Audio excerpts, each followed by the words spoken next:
అందరికీ శుభోదయం. ఈరోజు మనం నేర్చుకునే గొప్ప వ్యక్తుల గురించి, కొంతమంది గొప్ప వ్యక్తుల గురించి మనం నేర్చుకుందాం. అందులో మోక్షగుండం విశ్వేశ్వరయ్య, ఈయన గురించి మనం ఇప్పుడు తెలుసుకుందాం. దేశ అభ్యుదయం కోసం పాటుపడిన మహనీయులు దేశంలో ఎందరో ఉన్నారు. అభ్యుదయం అంటే అభివృద్ధి. మన దేశం యొక్క అభివృద్ధి కోసం పాటుపడిన గొప్ప వ్యక్తుల్లో ఒకరు మోక్షగుండం విశ్వేశ్వరయ్య. వారిలో 101 సంవత్సరాలు జీవించి ప్రతి క్షణం దేశ సేవకై అంకితం చేసిన మహానుభావుడు మోక్షగుండం విశ్వేశ్వరయ్య. ఈయన మన దేశం అభివృద్ధి కోసం పాటుపడిన వ్యక్తుల్లో గొప్ప వ్యక్తి ఈయన ఎక్కువ సంవత్సరాలు జీవించాట. 101 సంవత్సరాలు జీవించాట. సాధారణంగా మానవ జీవిత ప్రమాణం 100 సంవత్సరాలు మాత్రమే. ఆయన 100 దాటి ఇంకొక సంవత్సరం కూడా జీవించి ఉన్నారు. ఈయన ఎలా ప్రతి క్షణం దేశ సేవకే ఉపయోగించారు. ఆయన జీవితాన్ని అంతటినీ కూడా దేశాన్ని అభివృద్ధి చేయాలనే తలంపుతోటే ఆయన జీవించారు. నెక్స్ట్, మోక్షగుండం విశ్వేశ్వరయ్య 1860వ సంవత్సరం సెప్టెంబర్ 15వ తేదీన కర్ణాటక రాష్ట్రంలోని ముద్దానహల్లి అనే గ్రామంలో జన్మించారు. ఈయన ఎప్పుడు పుట్టారమ్మా? 1860వ సంవత్సరంలో సెప్టెంబర్ 15వ తారీఖున కర్ణాటక రాష్ట్రంలోని ముద్దానహల్లి అనే గ్రామంలో జన్మించారు. విశ్వేశ్వరయ్య ప్రాథమిక విద్యాభ్యాసం బళ్ళాపూర్లో జరిగింది. ఈయన విద్యాభ్యాసం అంతా కూడా ప్రాథమిక విద్యాభ్యాసం అంటే 1 to 5th క్లాస్ వరకు ఎక్కడ బళ్ళాపూర్లో జరిగిందట. ఆర్థిక ఇబ్బందుల వలన విశ్వేశ్వరయ్య చదువుకునే రోజుల్లో తనకంటే చిన్న తరగతుల్లో చిన్నపిల్లలకి ట్యూషన్ చెప్పి వచ్చిన డబ్బులతోటి ఫీజులు కట్టేవారు. ఈయన యొక్క ఆర్థిక స్థితి అంత బాగుండలేదు. అంటే ఏంటి, చాలా పూర్ ఫ్యామిలీ నుంచి ఈయన వచ్చారు కాబట్టి పరీక్ష ఫీజులు కట్టడానికి కూడా ఈయన దగ్గర డబ్బులు ఉండేవి కాదు. అందుకని ఏం చేసేవారు, ఈయన చదువుకునే క్లాస్ కంటే తక్కువ క్లాసులో ఉండే పిల్లలందరికీ ట్యూషన్ చెప్పి వాళ్ళు ఇచ్చిన ట్యూషన్ చెప్పిన డబ్బులతోటి ఈయన ఫీజులు కట్టుకుని ఉండేవారు. మెట్రికులేషన్లో ఉత్తీర్ణుడైన తర్వాత బెంగళూరులోని సెంట్రల్ కాలేజీలో విశ్వేశ్వరయ్య చదివారు. ఈయన మెట్రికులేషన్ అంటే మెట్రికులేషన్ ఇప్పుడు మనకి 10th క్లాస్ తోటి సమానం. అక్కడ మెట్రికులేషన్ అయిపోయిన తర్వాత ఉత్తీర్ణుడు అవ్వడం అంటే పాస్ అయిన తర్వాత బెంగళూరులోని సెంట్రల్ కాలేజీలోను జాయిన్ అయ్యారు. ఆ కాలేజీ కళాశాల అంటే కాలేజీ అనమాట. ఈ కళాశాలలో విశ్వేశ్వరయ్య తెలివి గలవాడిగా గుర్తింపు పొందాడు. ఈయన చాలా బాగా చదివేవాట. అందుకని అందరూ కూడా ఈయన చాలా తెలివి గల వ్యక్తి అని అంటూ ఉండేవారు. అప్పటి college principal Charles Waters Visvesvaraya మేధస్సును ప్రవర్తనను మెచ్చుకున్నారు. అక్కడ కాలేజీ ప్రిన్సిపల్ ఈయన యొక్క చదువునేది తెలివితేటలని చూసి ఈయన్ని చాలా మెచ్చుకుంటూ ఉండేవారు. ఎవరైనా చార్లెస్ వాటర్స్ తన చొక్కాకున్న కప్ గుండీలను విశ్వేశ్వరయ్యకు బహుమతిగా ఇచ్చారు. ఈయన తెలివితేటలను చూసి, అప్పుడు పూర్వకాలంలో ఇప్పుడు మనం అంటే షర్ట్లకి ఏం పెట్టుకుంటున్నాం, బటన్స్ పెడుతున్నాం, ప్లాస్టిక్ బటన్స్. కానీ ఆ పూర్వకాలంలో ఏం చేశారు, డబ్బులున్న వాళ్ళందరూ బంగారపు బటన్స్ తయారు చేసుకుని ఆ బంగారు బటన్స్ని పెట్టుకుంటూ ఉండేవారు. ఈయన యొక్క చదువుని, ఈయన యొక్క ప్రవర్తనని చూసి ఆ ప్రిన్సిపాల్ గారు చాలా మెచ్చుకుని తన చొక్కాకి ఉన్న బంగారపు గుండీలను తీసి ఆయనకి బహుమతిగా ఇచ్చారు. వాటర్స్ ఇచ్చిన బంగారు గుండీలు ఆ రోజుల్లోనే చాలా ఖరీదైనవి అనమాట. చాలా డబ్బులు పెట్టి చేయించుకున్న గుండీలు అనమాట అవి. వాటిని ఈయనకి బహుమతిగా ఇచ్చారు. తర్వాత పూణేలో విశ్వేశ్వరయ్య ఇంజనీరింగ్ విద్యని ప్రారంభించారు.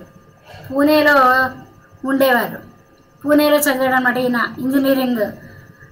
బొంబాయి ప్రభుత్వం ఇంజనీరింగ్ శాఖలో సహాయ ఇంజనీరుగా ఉద్యోగంలో విశ్వేశ్వరయ్య గారు చేరారు.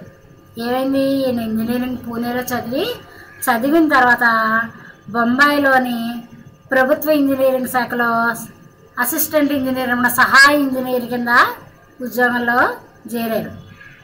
ఈ ఇంజనీర్గా ఉండి ఏం చేసేవారు, దేశంలో ఆనకట్టల నిర్మాణం, వంతెనలు, చెరువులు నిర్మాణంలో ప్రత్యేక శ్రద్ధని వహించేవారు. అంటే ఏంటి, ఈయన దేశంలో ఆనకట్టలు కట్టేటప్పుడు వంతెనలు ఎక్కడ కట్టాలి, చెరువులు ఎక్కడ తవ్వించాలి, ఇలాంటి వాటి మీద చాలా ఎక్కువ శ్రద్ధ చూపిస్తూ ఉండేవారు.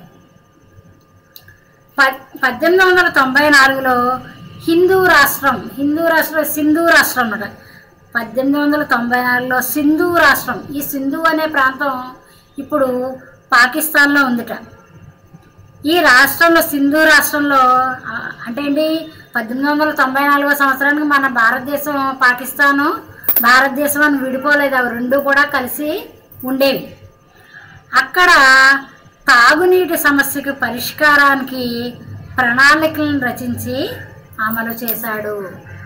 అప్పుడు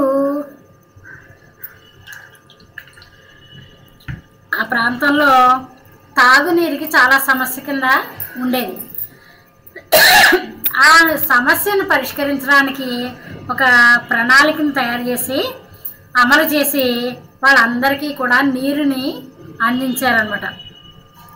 దాంతో విశ్వేశ్వరయ్య పేరు ఉత్తమ ఇంజనీరుగా దేశ విదేశాల్లో వ్యాపించింది. అప్పటి నిజాం ప్రభుత్వం ఆహ్వానంతో విశ్వేశ్వరయ్య హైదరాబాద్ వెళ్ళారు. అంటే ఏంటి, ప్రభుత్వానికి కూడా ఈయన యొక్క గొప్పతనం తెలిసి ఈయన్ని నిజాం ప్రభుత్వం వారేమో హైదరాబాద్ రమ్మని కేకేసిన తర్వాత అక్కడ హైదరాబాద్లో ప్రఖ్యాతి చెందిన మూసీ నది ఉంది. ఆ మూసీ నదికి వరదలు వచ్చినప్పుడు హైదరాబాద్ అంతా కూడా శుభ్రంగా మునిగిపోతూ ఉండేది. ఈ మూసీ నది ఇప్పుడు కూడా అలాగైంది కదా, మన వర్షాలకు హైదరాబాద్ అంతా మునిగిపోయింది, మీరు అందరూ టీవీలో చూసే ఉంటారు కదా. అలాగే మూసీ నది వరదల నుంచి హైదరాబాద్ని రక్షించే పథకాన్ని రూపొందించి మరొకసారి తన ప్రతిభని చాటారు. ప్రతిభ అంటే తన యొక్క తెలివితేటల్ని ఆయన చాటుకున్నారనమాట. ఆ తర్వాత విశ్వేశ్వరయ్య మైసూర్ రాష్ట్ర చీఫ్ ఇంజనీర్ పదవిని చేపట్టారు. ఈ హైదరాబాద్లో ఇక్కడ మూసీ నదిని వాటి నిర్మాణం అంతా చేసిన తర్వాత ఎక్కడికి వెళ్ళారు, మైసూర్ రాష్ట్రం, మైసూర్కి వెళ్ళి, మైసూర్ అంటే ఇప్పుడు కర్ణాటకలో ఉంది కదా, ఆ మైసూర్ రాష్ట్రానికి చీఫ్ ఇంజనీర్ కింద పదవిని చేపట్టారు. అక్కడ కావేరీ నదిపై ఒక పెద్ద ఆనకట్టను కట్టారు, ఒక ప్రాజెక్ట్ని. దాన్ని కృష్ణరాజసాగర్ అనే పేరుతోటి పెద్ద రాతి కట్టడపు ఆనకట్టని ఈయన యొక్క ఆధ్వర్యంలోనే, అంటే ఈయన యొక్క పర్యవేక్షణలోనే దీన్ని నిర్మించబడింది. మైసూర్ సంస్థ దివానుగా 9 సంవత్సరాలు కావేరీ నదిపై కృష్ణరాజసాగర్ అనే పెద్ద రాతి ఆనకట్టని విశ్వేశ్వరయ్య గారు నిర్మించారు. ఈయన యొక్క ఆధ్వర్యంలో, ఈయన యొక్క సలహా మేరకు ఈయన యొక్క ఆధ్వర్యంలో ఈ ఆనకట్టని కట్టారు. మైసూర్ సంస్థ దివానుగా 9 సంవత్సరాలు విశ్వేశ్వరయ్య గారు పనిచేశారు.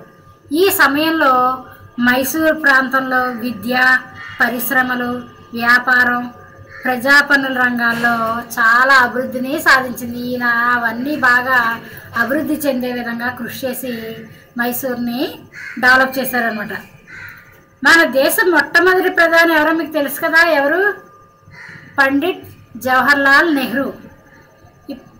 పండిట్ జవహర్లాల్ నెహ్రూ గారు గంగా నదిపై వంతెనను పరిశీలించవలసిందిగా ఈయన్ని 92 సంవత్సరాల వయసున్న విశ్వేశ్వరయ్య గారిని కోరారు. అసలు సాధారణంగా 90 ఏళ్ళు అనేటప్పటికి ప్రతి వ్యక్తి కూడా చాలా ముసలివాళ్ళు అయిపోయి ఇంట్లో కర్ర పట్టుకుని నడుస్తూ ఉంటారు. కానీ ఈయన 92 సంవత్సరాల వ్యక్తి అయినప్పటికీ కూడా చాలా చక్కగా పనులన్నీ చేస్తూ ఆ ప్రాంతం అంతా కూడా తిరుగుతూ ఈయన ఇంకా ప్రాజెక్ట్ వర్క్లు అవన్నీ కూడా చేస్తూ ఉండేవారు. అంత పెద్ద వయసులో కూడా విశ్వేశ్వరయ్య గంగా నదీ తీరంలో పర్యటించి అంటే అక్కడ తిరిగి అక్కడ ప్రాజెక్టులు కట్టే వాళ్ళకి సలహాలని ఇస్తూ ఉండేవారు. ఆయన ఏ విధంగా ఉండేవారంటే, నేను భారతీయునైనందుకు చాలా గర్వపడుతున్నాను, మన భారతదేశానికి సేవ చేయగలుగుతున్నాను అని ఆయన చాలా గర్వంగా ఫీల్ అయ్యేవారట. ఇంకా ఏం చేసేవారు, ప్రజలకు మెరుగైన విద్య, ఉత్తమ జీవితాల కోసం విశ్వేశ్వరయ్య పరితపించేవారు. ఎలాగైనా మన భారతదేశంలో ఉండే ప్రజలందరికీ మంచి విద్య అందించాలి, చక్కగా వాళ్ళకు జీవితాలు గొప్పగా ఉండాలని ఈయన కోరుకుంటూ ఉండేవారు. పరిశుభ్రతకు ప్రాధాన్యత ఇచ్చేవారు. ఈయన ఎప్పుడు కూడా చాలా నీట్గా ఉండేవారట, చాలా శుభ్రంగా ఉంటూ ఉండేవారట. ప్రతిరోజు పరిశుభ్రమైన వస్త్రాలనే ధరించేవారు. 1955 సంవత్సరంలో భారత ప్రభుత్వం ఈయనకి భారతదేశంలోనే చాలా మొట్టమొదటి గొప్ప అవార్డు భారతరత్న అనే బిరుదుతోటి ఈయన్ని సత్కరించింది 1955 సంవత్సరంలోనే.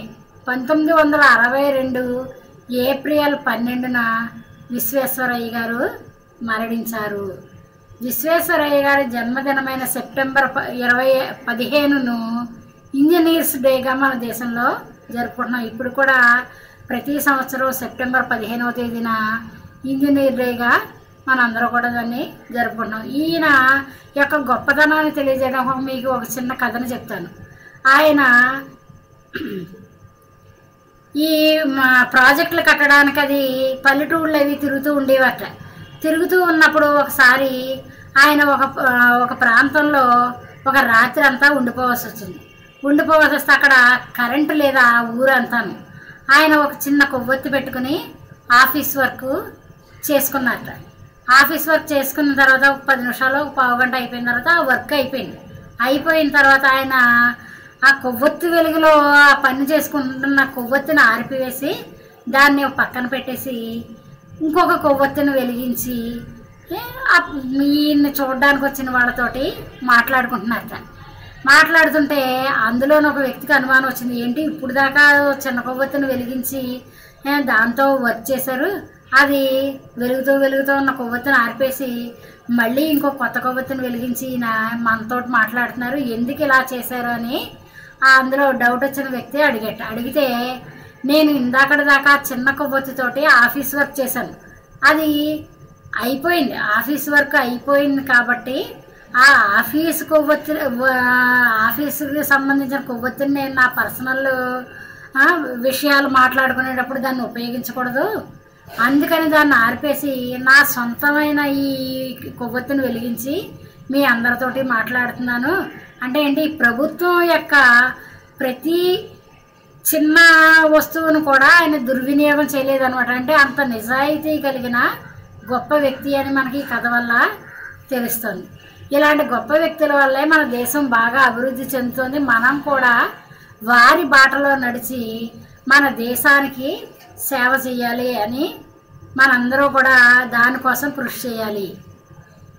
ధన్యవాదం.